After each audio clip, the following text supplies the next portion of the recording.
நம்ம யாரையாவது திட்டணும்னு வச்சுக்கோங்களேன், போடா விளக்கெண்ணெய் சொல்லுவோம் இல்லையா? ஆனா விளக்கெண்ணெய்ல அவ்வளவு மருத்துவ குணம் இருக்குங்க.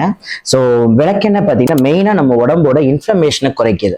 ஸோ உங்களுக்கு ஒரு முட்டி வலியா இருக்கலாம், கை கால் மெயினா அந்த ஜாயிண்ட் பெயின், இல்லைன்னா வயித்த வலியா இருந்ததுன்னா நீங்க அதை சுத்தி எண்ணெய் தேய்ச்சி விடலாம். இல்ல ஜாயிண்ட்ல நீங்க ஒரு 2 வாரம் அந்த வலி ஏதாவது இருந்ததுன்னா அந்த இடத்துல லைட்டா சூடு பண்ணி அந்த ஜாயிண்ட்ல நீங்க நல்லா தேய்ச்சி விட்டீங்கன்னா அது என்ன பண்ணும்னா உள்ள நல்ல ஸ்கின்னுக்குள்ள உள்ள இறங்குங்க. இறங்கி அதோட இன்ஃப்ளமேட்டரி கண்டிஷன் ப்ராப்பர்ட்டிஸ் உங்களுக்கு அந்த வீக்கத்தை கொஞ்சம் கொஞ்சமா கம்மி பண்ண முடியும். ஸோ இது ஒரு வீட்டு வைத்தியம் மாதிரிங்க.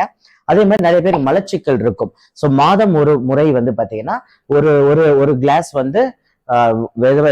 வார்ம் வாட்டர், ஓகேங்களா, ஒரு கிளாஸ் தண்ணியில வார்ம் வாட்டர்ல ஒரு 2 ஸ்பூன் விளக்கெண்ணெய் ஊத்தி நீங்க குடிக்கலாம்.